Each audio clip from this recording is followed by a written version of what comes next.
Siç ardh me një hadith që thot transmeton Ebu Said al-Khudriu, që thot pejgamberi sallallahu alaihi wasallam, nëse njeri nga ju vjen në xhami, normal se xhamia në fillim ishte pa derë. Xhamia e pejgamberit Allahut nuk kishte dyrë. Pra dyrë ishte vetëm se nuk kishte dirë që mbyllën.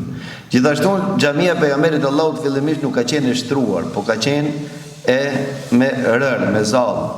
Dhe njerëzit janë falë me këpucë, kanë hinë xhami me këpucë.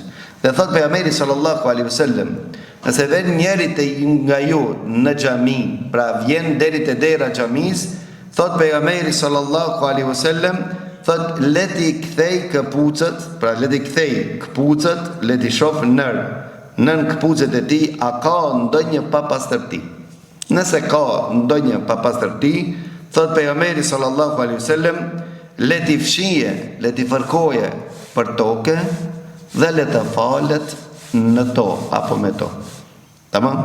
Pra fërkimi i këpucëve për dheu është pastrim për këpucët, për nallët, për këpucët, për sandalët, për kështu me radhë. Pra njeriu nëse falet me një vend, dhe në atë vend nuk ka shtroje, as sunet që të falesh me këpucë.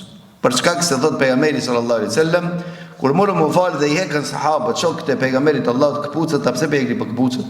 Tha për çfarë bëjmë namaz? Tha mos i hekni, nga se me këpucë nuk falen që futët, s'kemi dëshirë ne t'i përngjasojmë atyre. S'kemi dëshirë ne t'i përcaktojmë. Mos do njëri tash me patika apo në xhami, jo.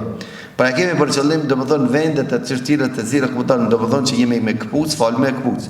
Mirë, por para se të falmu, është sunet që mi përmbys, domethënë me shiquën, a keni ndonjë papastërti të duksh? Njëri thotë janë me lloç, janë me balt. Balta është e pastër. Mirë, por nëse ka diçka papastërti të dukshme, a duhet do e mos një t'i lajmë, nuk kena këtë do mos dëshme da. Për shkak se dheu ma pastrimi tyre, shkon i fërkon për dheu, dhe i pastron. Kështu ka thonë pejgamberi sallallahu alaihi wasallam.